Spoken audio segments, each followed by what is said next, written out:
السلام علیکم ورحمۃ اللہ وبرکاتہ۔ میں آپ کا بھائی ابو طلحہ ضحاک آپ سب کا میں استقبال کرتا ہوں۔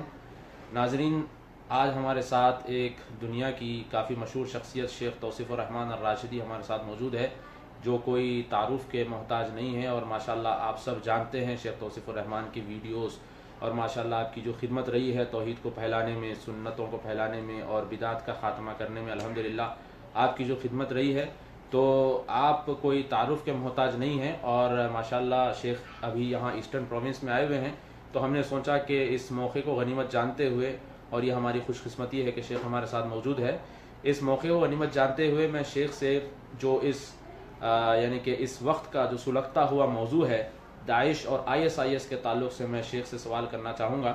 شیخ، ہمارے ناظرین جو فی الوقت آپ کو دیکھ رہے ہیں فیس بک پر، ان سب کے ذہن میں بھی یہ سوال ہے اور ہمارے ذہن میں بھی یہ سوال ہے کہ یہ جو داعش اور ISIS ہے، اور خاص طور پر آج کا جو میڈیا ہے، میڈیا جب بھی اسلام کا نام آتا ہے تو ISIS اور داعش سے اس کو جوڑ دیتے ہیں، اور خاص طور پر اہل حدیث، وہابی، سلفی جب یہ الفاظ استعمال کیے جاتے ہیں تو غیر مسلم مسلمان بھی جو ہے اس کو کہتے ہیں کہ ان کا تعلق اہل حدیث، سلفی اور وہابیوں کا تعلق داعش اور ISIS سے ہے۔ چونکہ آپ ماشاءاللہ دینی علم بھی رکھتے ہیں اور دنیا کی خبروں پر بھی آپ کی نظر رہتی ہے، تو ہم آپ سے جاننا چاہیں گے کہ اس کے بارے میں آپ کیا کہیں گے؟ ان الحمد للہ نحمده ونصلی علی رسولہ الکریم، اما بعد۔ اس میں کوئی شک نہیں کہ دین اسلام اللہ مالک کا بھیجا ہوا آخری دین ہے، جو قیامت کی دیواروں تک انسانیت کی ہدایت کے لیے چمکتا ہوا مینارہ نور ہے۔ اور یہ اسلام پیار اور محبت کا دین ہے۔ خوارج کا جو گروہ جس کا رشتہ آج اسلام سے جوڑا جا رہا ہے، یہ سازش ہے اسلام دشمن قوتوں کی، اسلام کو بدنام کرنے کے لیے۔ اور خوارج کے بارے میں رسول اللہ صلی اللہ علیہ وسلم کی واضح ترین احادیث ہیں۔ یہ اسلام سے ایسے نکل جائیں گے جیسے تیر شکار سے نکل جاتا ہے۔ تو داعش ایک خارجی گروہ ہے جس کے بارے میں علماء بارہا بیان دے چکے ہیں، ڈرا چکے ہیں، بتا چکے ہیں۔ ان کے اعمال، ان کے افعال، ان کا اسلام سے تعلق نہیں ہے، بلکہ ان کا تعلق خوارج کے گروہ سے ہے۔ اسلام کسی کا ناجائز خون بہانے کا درس نہیں دیتا، بلکہ اسلام پیار و محبت کا دین ہے۔ لا اکراہ فی الدین، دین کے اندر زبردستی نہیں ہے۔ آپ کو اجازت ہے کہ آپ اسلام کی تبلیغ کریں، لوگوں کو دعوت دیں، لیکن آپ کو یہ اجازت اسلام نہیں دیتا کہ آپ کسی کو زبردستی پکڑیں اور آپ کی بات نہ مانیں تو آپ ان کو جلا دیں، آپ ان کو قتل کر دیں، آپ ان کا خون بہائیں، آپ ان کے گھروں پہ حملے کریں، آپ ان کی عبادت گاہوں پہ حملے کریں، یا ان کے فحاشی کے مرکز پہ حملے کریں۔ یہ ایک سازش کے تحت اسلام کو بدنام کیا جا رہا ہے۔ چونکہ اہل الحدیث، اہل السنہ والجماعہ، جن کو آپ سلفی کہہ لیں، اثری کہہ لیں، اہل الحدیث کہہ لیں، اہل السنہ کہہ لیں، یہ سب مترادف نام ہیں، چونکہ وہ اسلام کی سب سے کمپلیٹ صورت ہے۔ مکمل اسلام دیکھنا ہے تو آپ کو اہل السنہ والجماعہ، اہل الحدیث کی طرف دیکھنا ہوگا۔ ہم صرف اسی خالص دین پر ہیں جو رسول اللہ صلی اللہ علیہ وسلم ہمیں دے کر گئے، ایک اللہ کی کتاب اور ایک رسول اللہ صلی اللہ علیہ وسلم کی سنت، ہم اس کو حرف آخر مانتے ہیں۔ تو اہل الحدیث کو بدنام کرنے کے لیے ان لوگوں کو پیدا کیا گیا ہے جو اسلام کی تصویر کو، اسلام کی سفید چادر کو داغدار کر رہے ہیں۔ سلفیت کا اس سے تعلق نہیں ہے، اہل الحدیث کا اس سے تعلق نہیں ہے، جس کو آپ گالی دیتے ہوئے وہابی کہتے ہیں۔ وہابی ہمارا کوئی نام نہیں ہے، ہم اللہ اور اس کے رسول کے ماننے والے اہل السنہ والجماعہ ہیں، اہل الحدیث ہیں۔ لیکن اگر آپ وہابی کہیں بھی تو ہم اس کی تعویل کرتے ہیں کہ وہاب اللہ کا نام ہے اور ہم اللہ کو ماننے والے وہابی ہیں۔ آپ کے اس نام دینے پر ہم اس کو قبول کرتے ہیں، وگرنہ یہ ہمارا ناموں میں سے نام نہیں ہے۔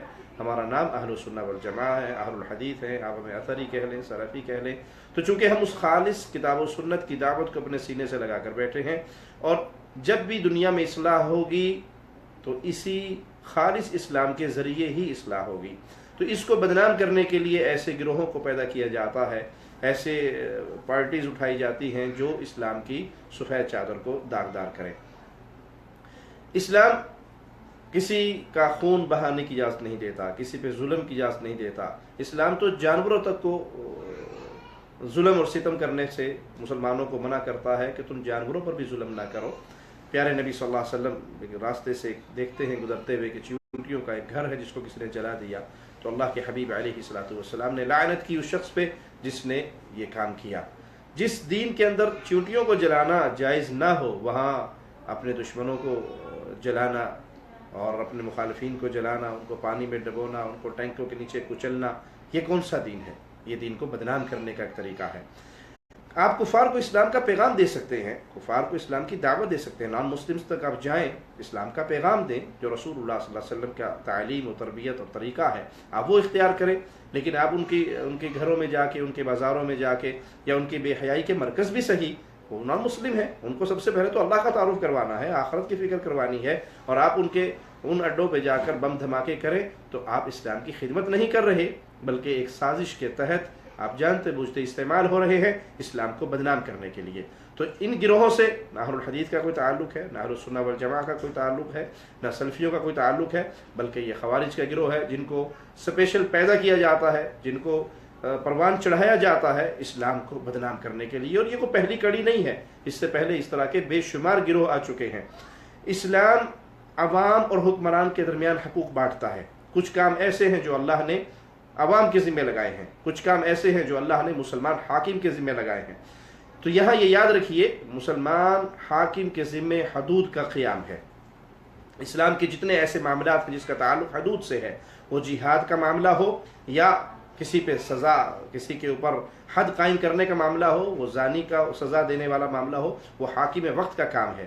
فساد وہاں سے چلا جہاں سے لوگوں نے تنظیمیں بنا کر، گروہ بنا کر ان امور کو اپنے ہاتھ میں لینا شروع کر دیا جو ریاست کا کام تھا، عوام الناس کا کام نہیں تھا۔ اور پھر اس کے بعد وہ شرط جو تمام محدثین نے بیان کی بنیادی جہاد کی، کہ امام کا وجود اور امام کا جھنڈا وہ شرط ہے، امام الامام الجنہ وہ ڈھال ہوا کرتا ہے، اور اس کے پیچھے سے یہ سارا معاملہ چلتا ہے۔ وہ ریاست کے کام جب عوام نے اپنے ہاتھ میں لیے تو فتنہ فساد تو برپا ہوگا۔ تو یہ خاص وہ لوگ ہیں جن کے ذریعے سے سلفی منہج کو بدنام کرنے کی کوشش کی جا رہی ہے۔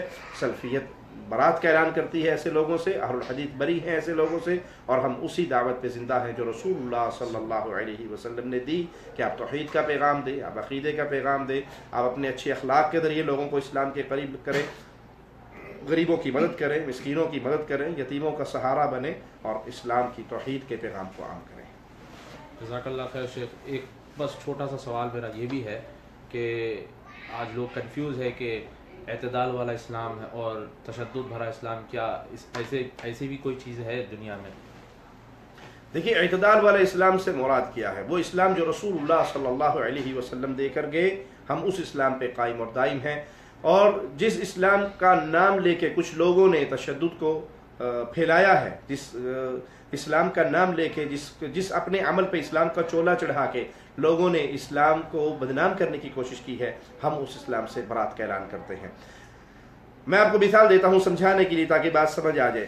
ایران کے اندر انقلاب آیا، خمینی انقلاب لے کر آیا، اور اس کو اسلام کا نام دے دیا گیا، اور اس انقلاب کے پیچھے وہ اسلام کا انقلاب نہیں تھا، بلکہ وہ فارسیت کا انقلاب تھا، فارسی قوتوں کا انقلاب تھا، جو اسلام دشمن ہے لیکن اسلام کو بدنام کرنے کے لیے وہاں اس کا تعلق اسلام سے جوڑ دیا گیا۔ تو وہ جو فتنہ و فساد ایران سے اٹھا خمینی انقلاب کے ذریعے، جس میں خمینی نے کھل کے، اور اس کے ماننے والوں نے، اس کے آباء و اجداد نے بھی، اور اس کے بعد کے اس کی اولاد نے بھی کھل کے یہ اعلان کیا کہ ہم سب سے پہلے مکہ کو فتح کریں گے، ہم مدینہ کو فتح کریں گے، ہم اہل سنت کے ساتھ قتال کریں گے، یہود و نصارہ سے پہلے ان کو قتل کریں گے۔ تو یہ وہ دین ہے جس کو اسلام کے نام پہ پیش کیا جا رہا ہے، اور جو جارحیت کا دین ہے، جو فتنہ و فساد کا دین ہے، اس کا اسلام سے کوئی تعلق نہیں۔ اعتدال والا اسلام، اس سے مراد کیا ہے کہ ہم توحید کی دعوت دیتے ہیں، ہم اتباع رسالت کی دعوت دیتے ہیں، ہم قرآن و حدیث کو پھیلانے کی اور اس پہ عمل کرنے کی دعوت دیتے ہیں۔ جو اس پہ چلے وہ ہمارا بھائی ہے، اور جو اس پہ نہیں چلتا تو مسلمانوں کو یا کسی انسان کو جو اسلام کی طرف نسبت کرتا ہے، یہ حق نہیں ہے کہ وہ تلوار اٹھائے اور اس کی گردن اتار دے۔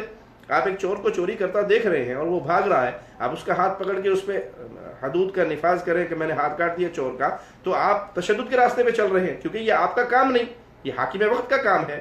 حاکم وقت کے معاملات، ریاست کے، ولی الامر کے معاملات جب آپ اپنے ہاتھ میں لیں گے تو آپ ایک ایسے راستے پہ چل رہے ہیں جس سے آپ اسلام کو بدنام کرنے کی کوشش کر رہے ہیں۔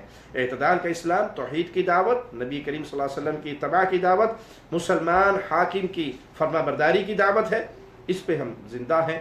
تو اس سے یہ مراد نہیں ہے کہ اسلام کو ایک نیا ماڈل پیش کیا جا رہا ہے جس کے اندر حلال و حرام کے فیصلے دوبارہ ہونے والے۔ اسلام وہی ہے جو رسول اللہ صلی اللہ علیہ وسلم نے دیا۔ ہاں، جن لوگوں نے اس کی شکل کو بگاڑنے کی کوشش کی، ہم اس کوشش کو ناکام کرنے کے لیے کہتے ہیں کہ ہم اس دین پر ہیں جو رسول اللہ صلی اللہ علیہ وسلم نے دیا۔ اللہ ہمیں اس پہ قائم رکھے اور اسی پہ ہمیں موت دے۔ جزاک اللہ خیر شیخ، اللہ آپ کی عمر میں برکت دے، آپ کے علم میں برکت دے، اور اللہ تعالیٰ آپ کو شریر لوگوں کے شر سے اور حاسد لوگوں کے حسد سے اللہ آپ کو محفوظ رکھے۔ ناظرین، ہمارے شیخ توصیف الرحمان الراشدی کے لیے آپ لوگ بھی دعا کریں کہ شیخ کی عمر میں اللہ برکت دے اور اللہ شیخ کو ہر شر سے محفوظ رکھے۔ اگر آپ کو یہ ویڈیو پسند آیا ہے تو فیس بک پر آپ اس کو شیئر کریے اور واٹس ایپ پر بھی اس کو آپ شیئر کریے، اور اس پیغام کو اور یہ میسج کو آپ دور دور تک لوگوں تک پہنچائیے، اور بالخصوص وہ میڈیا ہاؤسز جو یہ غلط فہمی پھیلا رہے ہیں کہ اسلام کا تعلق داعش سے، ISIS سے ہے، اور اہل حدیث وہابی سلفیوں کا تعلق جو ہے ISIS اور داعش سے ہے، یہ غلط فہمی کو بھی آپ دور کریے۔ انشاءاللہ اللہ آپ کو جنت میں اعلیٰ سے اعلیٰ مقام عطا فرمائے۔ السلام علیکم ورحمۃ اللہ وبرکاتہ۔